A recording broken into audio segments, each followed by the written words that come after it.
1998 में आजाद जीत के मेरी गल सुनिए मैं जरा कीता ना आपके पिछले नहीं होंगे। मुझे करोड़ों रुपए मिल रहे थे, मैंने पार्टी का आजाद चुनाव जीत के आप भाजपा में आए सर। आपको भाजपा के मूल कार्यकर्ता मैं हमला करेगा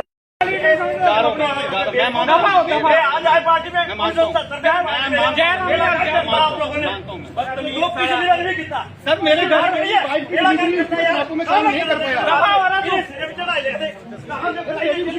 साहब मेरे घर की परिवार प्रॉब्लम 1998 में आजाद जीत के मेरी गल सुनिए मैं जरा कीता ना आपके पिछले नहीं होंगे। मुझे करोड़ों रुपए मिल रहे थे, मैंने पार्टी का आजाद चुनाव जीत के आप भाजपा में आए सर। आपको भाजपा के मूल कार्यकर्ता मैं हमला करेगा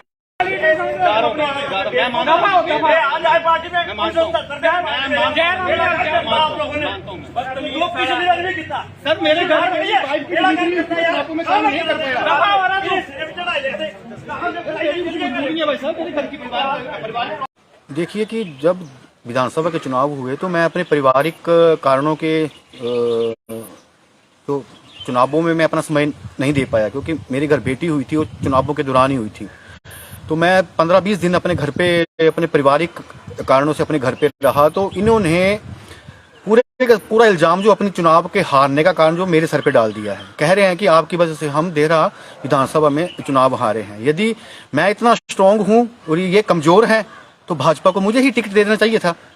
दूसरा विषय कि मैं अपने परिवार को उस समय नहीं छोड़ सकता था, क्योंकि मेरा सजीरिन मेरे घर बेटी हुई थी, तो मुझे अपने परिवार का भी पूरा ध्यान रखना था। तो आज यहाँ जिला स्तरीय बैठक हुई थी। पहले तो इन्होंने मुझे बैठक में नहीं बुलाया। जब मैंने कंफर्म किया तो बोला कि रमेश धवाला जी ने मना किया है कि आप बैठक में नहीं आएंगे, आपने चुनावों में एंटी काम किया है। फिर भी मैं आज सुबह मुझे जिलाध्यक्ष जी ने मुझे सूचना की कि आपने आना है, तो मैं उस बैठक में वहाँ गया। तो बैठक शुरू होते ही रमेश धवाला जी और उनके जो 3-4 लोग हैं उन्होंने कहा कि आपने पार्टी के चुनाव में एंटी काम किया है, आप अंदर यहाँ बैठक से बाहर जाएं। मैंने बोला कि आप मेरे खिलाफ कोई सबूत है? कुछ जो धवाला जी के पुरानी विधानसभा देहरा रही है तो उसके 3-4 लोग हैं एरिया। महेंद्र चौहान कहने लगे आप बाहर जाएं। मैंने बोला मेरे खिलाफ कोई सबूत है, कोई गुण दोष के आधार पर फैसला करिए। आपके बोलने पे मैं बैठक से बाहर नहीं जाऊंगा, क्योंकि मैं भी संगठन से 2003 से जुड़ा हूं। राष्ट्रीय स्वयंसेवक संघ का मैं स्वयंसेवक हूं और अखिल भारतीय विद्यार्थी परिषद का पूर्णकालिक तक रहा हूं, और युवा मोर्चा में जिले का अध्यक्ष रहा हूं 2 बार, और इसमें प्रदेश का सचिव हूं यहाँ युवा मोर्चा में। और सबको पता है कि युवा मोर्चा में कितना काम किया है और संगठन की मजबूती के लिए हमने कितना काम किया। किसी व्यक्ति विशेष के बोलने पर मैंने बैठक छोड़ने से इनकार कर दिया, परंतु उसके बाद ये बदतमीजी लग पड़े करने, गाली गलौज लग पड़े करने की तेरी पोल खोल देंगे, तेरा ये कर देंगे, फिर गंदी गालियां लगे निकालने। तो उसके बाद मैं बैठक से बाहर आ गया और मैंने इसे भी इतना कहा, और मैं सिर्फ रमेश चंद धवाला जी से इतना कहना चाहूंगा कि आप भी भाजपा के मूल कार्यकर्ता नहीं है। धवाला जी, आप भी 1998 में भाजपा के प्रत्याशी को हराकर आप भाजपा में आजाद चुनाव जीते थे और आप भाजपा में शामिल हुए थे। आप लोगों की सद्बुद्धि की कामना करते हैं। मैं कहता हूं कि भगवान आपको सद्बुद्धि दे। धवाला जी का एक ही लक्ष्य है कि अपने परिवार को स्थापित करना है आगामी राजनीति को, कि उनका अब धीरे धीरे राजनीतिक अस्तित्व खत्म होता जा रहा है। अपने परिवार को स्थापित करने की लड़ाई लड़ रहे हैं, ना कि वो भाजपा को मजबूत करने की लड़ाई लड़ रहे हैं। ज्वालामुखी में भी जो भाजपा के अच्छे कर्मठ कार्यकर्ता थे, 5 साल उनको उन्होंने खुड्डे लाइन लगा के रखा, और देहरा में भी अब वही प्रयास कर रहे हैं कि जो भाजपा के सच्चे पक्के निष्ठावान और ईमानदार कार्यकर्ता हैं, जिनको संगठन से ही प्यार है, लेना देना कुछ नहीं होता है, उनको बाहर करने का प्रयास कर रहे हैं। और जो इनको आईना दिखाने का प्रयास करता है, मैंने धवाला जी के खिलाफ मुझे बोला कि आपने टीका टिप्पणी की।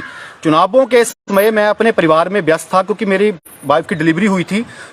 टीका टिप्पणी मैंने की है चुनावों के 2 महीने बाद, जब धवाला जी ने माननीय पूर्व के मुख्यमंत्री श्री जयराम ठाकुर जी और पवन राणा जी पर आरोप लगाया कि उनकी वजह से चुनाव हारे हैं। धवाला जी, आप अपनी वजह से चुनाव हारे हैं।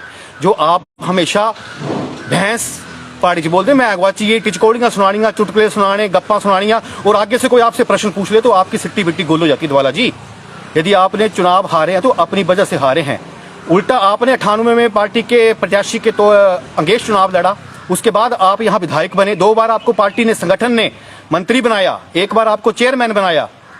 उसके बावजूद आपने हमेशा जयराम जी को और मुख्य अपने प्रदेश संगठन मंत्री जी को हमेशा कोसा और हमेशा पार्टी की खिलाफत की है।